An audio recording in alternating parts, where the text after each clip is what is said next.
Imagine o silêncio gelado de uma sala de interrogatório em Paris, no ano de 1943. O cheiro de tabaco barato mistura-se ao odor metálico de sangue e medo. Diante de oficiais da Gestapo, conhecidos por sua eficiência em quebrar o espírito humano, está uma mulher de aparência frágil, mas olhos que queimam com fogo inabalável. O que eles não sabem é que aquela mulher, enquanto sente a dor excruciante de ter suas unhas arrancadas, está executando a maior operação de contra-espionagem da sua vida. Odette Aloves não era apenas uma espiã. Ela era uma mãe que transformou o amor pelas filhas em um escudo contra a tirania nazista. Mas qual era o segredo que ela guardava tão ferozmente? Que mentira milimetricamente calculada foi capaz de paralisar os carrascos de Hitler e garantir que ela caminhasse para fora de um campo de concentração em um carro oficial do inimigo? Prepare-se para uma jornada de sacrifício, traição e uma inteligência tão afiada que superou as mentes mais sombrias do Terceiro Reich. No final deste vídeo, você descobrirá como o instinto de preservação de uma mãe se tornou o checkmate que salvou uma rede inteira de espiões e como uma simples foto enviada por engano mudou o curso da Segunda Guerra Mundial. Você está prestes a entender por que a história de Odette é considerada o ápice da resistência feminina. Se você valoriza a coragem real e quer que mais histórias como esta sejam contadas com o respeito que merecem, inscreva-se agora no canal. Sua presença aqui no @Ecos da Tropa é o que mantém viva a memória daqueles que lutaram nas sombras para que pudéssemos viver na luz. A história de Odette Sanson não começa com explosões, mas com o som suave da chuva caindo sobre o telhado de uma casa em Somerset. Nascida na França, em Amiens, Odette era uma criança marcada pela adversidade muito antes da guerra.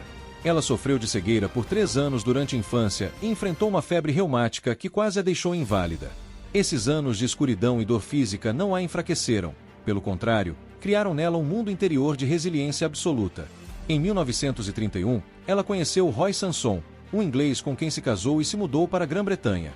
Durante anos, sua vida foi o retrato da domesticidade, cuidando de suas 3 filhas, Françoise, Lily e Marianne. No entanto, o mundo ao seu redor estava desmoronando. Quando a França caiu sob as botas nazistas em 1940, algo dentro de Odette despertou. O orgulho francês e a lealdade britânica entraram em uma combustão silenciosa. O ponto de virada foi um simples erro burocrático, um daqueles acasos que mudam o destino das nações. Em 1942, o almirantado britânico lançou uma campanha pedindo que cidadãos enviassem fotos da costa francesa para ajudar na inteligência militar. Odette enviou fotos de Boulogne, mas, por um erro burocrático, as fotos chegaram às mãos do SOE, o Executivo de Operações Especiais. Pouco tempo depois, Odette recebeu uma carta misteriosa convocando-a para uma entrevista no Hotel Intercontinental, em Londres. Lá, ela conheceu Selvin Jepson, o mestre dos recrutadores. Jepson não buscava soldados, ele buscava almas inquebráveis. Ele viu em Odette uma mulher que conhecia a língua, os costumes e, acima de tudo, possuía uma determinação fria. A conversa foi direta. Você está disposta a deixar suas filhas para lutar por seu país? A resposta de Odette não foi imediata, mas foi definitiva. Ela colocou suas filhas em um convento seguro, uma decisão que a assombraria em cada noite de solidão na França, e entregou-se ao treinamento. O treinamento no SOE foi um choque para o sistema. Odette foi enviada para as montanhas da Escócia e para as instalações secretas de Beaulieu. Ela, que antes cuidava de jardins e trocava fraldas, agora aprendia a arte do assassinato silencioso com facas Fire-Six. Aprendeu a ler mapas sob a luz da lua, a decifrar códigos Morse que pareciam música matemática e a manusear explosivos plásticos que poderiam descarrilar trens alemães. Mais importante ainda, ela passou pelo treinamento de resistência ao interrogatório. Instrutores gritavam em seus ouvidos por horas, jogavam água gelada e usavam técnicas psicológicas para fazê-la quebrar. Odette nunca quebrou. Ela desenvolveu uma técnica de dissociação, onde sua mente se retirava para um lugar seguro enquanto seu corpo suportava o estresse. Sob o codinome Lizzie, ela estava pronta. Em uma noite de outubro de 1942, Odette subiu em uma pequena aeronave Lysander. O voo sobre o Canal da Mancha foi turbulento, mas o verdadeiro perigo estava abaixo, na escuridão da França ocupada pela Gestapo. Ela saltou no vazio, o paraquedas abrindo-se como uma flor branca contra o céu negro, aterrissando perto de Cannes para se tornar a sombra que atormentaria os ocupantes. Ao tocar o solo francês, o silêncio da noite era quase ensurdecedor. Odette sabia que, a partir daquele segundo, sua vida valia menos que o papel onde os códigos estavam escritos. Ela não era mais uma mãe de Somerset, era a agente Lizzie. Sua missão inicial era contatar a rede Spindle, liderada pelo capitão Peter Churchill. O encontro aconteceu em uma atmosfera de paranoia constante. Cannes, antes um paraíso de veraneio da elite europeia, havia se transformado em um ninho de espiões, colaboradores e soldados da Wehrmacht. Odette e Peter estabeleceram uma dinâmica de trabalho exaustiva. Eles se moviam como fantasmas entre hotéis discretos e casas de campo isoladas. O trabalho de Odette era vital. Ela era o elo de comunicação. Enquanto Peter planejava sabotagens e organizava o recebimento de armas enviadas por paraquedas, Odette operava o rádio, codificava mensagens e as entregava pessoalmente, muitas vezes escondendo os papéis dentro de tubos de batom ou nas costuras de suas roupas íntimas. A vida na resistência era um exercício de paciência e nervos de aço. Odette passava horas em sótãos abafados, com os fones de ouvido apertados contra as têmporas, tentando sintonizar as frequências de Londres em meio à estática e à interferência alemã. Cada sinal de rádio emitido era um risco de morte. Os alemães possuíam vans equipadas com antenas goniométricas que patrulhavam as ruas, triangulando sinais para localizar transmissores ilegais. Mais de uma vez, Odette precisou desmontar seu equipamento em segundos e fugir por telhados enquanto ouvia as botas dos soldados ecoarem no andar de baixo. Mas o perigo não vinha apenas das patrulhas. O inverno de 1942 foi implacável. A comida era escassa, e o frio nas montanhas onde a resistência se escondia era cortante. Odette, que já tinha uma saúde frágil, sofria com ataques de asma e exaustão, mas nunca reclamava. Sua força vinha das cartas que escrevia para suas filhas, mas que nunca podia enviar. Elas guardava em sua mente, repetindo os nomes de cada uma como um mantra de proteção. A tensão escalou quando a rede Spindle começou a crescer. Com o crescimento, veio a vulnerabilidade. Novos recrutas eram necessários, mas como saber quem era um patriota e quem era um infiltrado da Abwehr, a inteligência militar alemã? Foi nesse clima de desconfiança que surgiu a figura sinistra de Hugo Bleicher, um coronel da Abwehr mestre em manipulação. Bleicher não era um bruto como os homens da Gestapo. Ele era um estrategista que preferia pescar suas vítimas com iscas psicológicas. Ele começou a circular pelos cafés de Cannes, observando, ouvindo e plantando sementes de traição. Odette sentia que o cerco estava se fechando. O ar parecia mais pesado, os olhares dos desconhecidos na rua pareciam mais demorados. Peter e Odette decidiram mover sua base para os Alpes, perto de Annecy, na esperança de que o terreno acidentado dificultasse a perseguição alemã. No entanto, o destino já havia lançado os dados. Um oficial da resistência, capturado e quebrado por interrogatórios, revelou detalhes sobre o inglês e a francesa. As semanas que antecederam a captura foram marcadas por um pressentimento sombrio. Odette e Peter haviam se tornado muito próximos. O isolamento e o perigo compartilhado forjaram entre eles um vínculo que transcendia o dever militar. Eles sabiam que a captura era uma questão de tempo, não de se, mas de quando. Em abril de 1943, eles estavam hospedados no Hotel de La Poste, em Saint-Joriois. A atmosfera era de despedida silenciosa. Eles queimaram documentos, destruíram códigos e prepararam suas histórias de cobertura. Odette, com sua mente sempre à frente, sugeriu a Peter: se formos pegos, diga que somos casados. Diga que você é um Churchill importante. Eles não matam o que podem usar.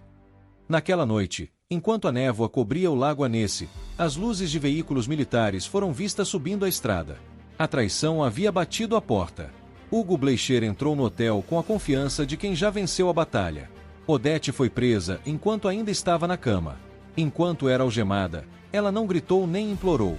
Ela apenas olhou para Peter e confirmou com o olhar: o plano da mentira havia começado. O que você faria se o homem que você ama fosse preso ao seu lado e a única forma de salvá-lo fosse assumindo toda a culpa? O sacrifício de Odette está prestes a atingir um nível que desafia a compreensão humana. Não saia daí. A viagem de Saint-Joriois até Paris foi um prelúdio do inferno. Odette e Peter foram transportados sob guarda pesada, mas o que mais perturbava a agente Lise não era a presença das submetralhadoras MP-40, mas o olhar calculista de Hugo Bleicher. Ele tentava, com uma cortesia venenosa, oferecer cigarros e conforto em troca de uma conversa amigável. Odette entendeu imediatamente o jogo. O inimigo queria sua alma antes de destruir seu corpo. Ao chegarem em Paris, as portas da prisão de Fresnes se fecharam com um estrondo metálico que parecia selar o destino de qualquer esperança. Ela foi jogada em uma cela úmida, onde o único som era o gotejar constante e o eco dos gritos de outros prisioneiros que vinham dos corredores. Mas o verdadeiro horror não acontecia nas celas. Ele tinha endereço fixo, o número 84 da Avenue Foch. Era ali, nos escritórios luxuosos transformados em câmaras de tortura, que a Gestapo operava. Quando Odete foi levada para seu primeiro interrogatório oficial, ela se deparou com uma equipe de especialistas em extração de informações. Eles começaram com o método clássico, o contraste entre o policial bom e o policial mau. Ofereciam-lhe comida quente e café, lembrando-a de que suas filhas na Inglaterra estariam melhor se ela apenas colaborasse. Quando Odete permaneceu em silêncio, a máscara de civilidade caiu. A violência que se seguiu não foi um acesso de raiva, mas uma técnica fria e metódica. Eles a amarravam a uma cadeira sob luzes cegantes que impediam qualquer noção de tempo. O interrogador-chefe exigia a localização dos transmissores de rádio e os nomes dos contatos em Marsella.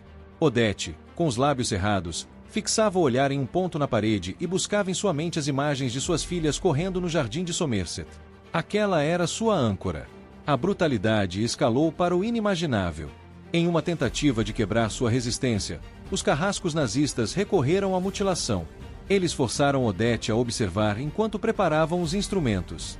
O que se seguiu foi um teste de dor que poucas pessoas na história documentada conseguiram suportar sem ceder.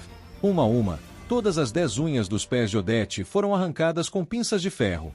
A dor era um choque elétrico que percorria cada nervo de seu corpo, fazendo sua visão escurecer. Mas, a cada unha extraída, em vez de uma confissão, o que saía de sua boca eram palavras de desprezo. Ela chegou a dizer a seus torturadores: "Vocês estão perdendo seu tempo. Eu não tenho nada a dizer.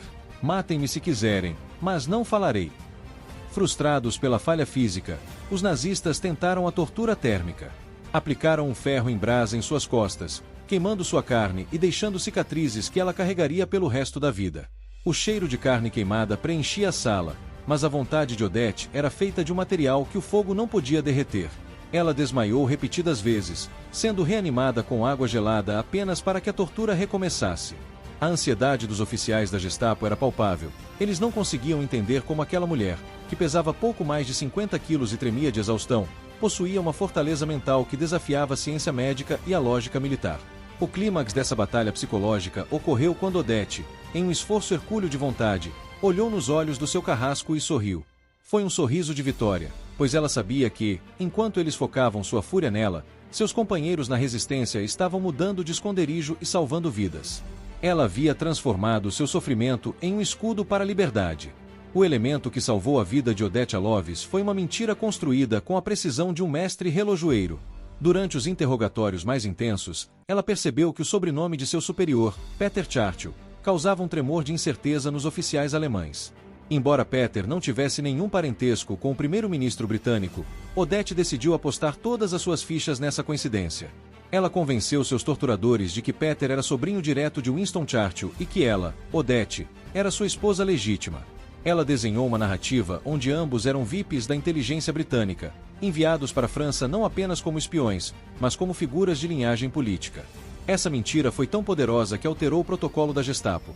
Em vez de serem executados imediatamente como era o padrão para espiões capturados sob a ordem de comando de Hitler, eles foram mantidos vivos como moedas de troca inestimáveis para um possível armistício futuro.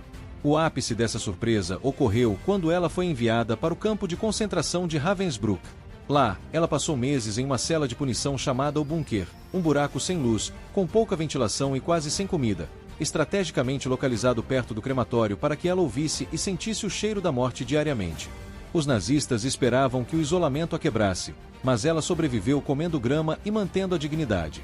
O choque final veio em 1945, quando as tropas aliadas se aproximavam. O comandante do campo, Fritz Surren, acreditando piamente na mentira de Odete, entrou em sua cela. Em vez de matá-la para apagar as evidências de seus crimes, ele a colocou em seu carro pessoal e a levou em direção às linhas americanas. Ele,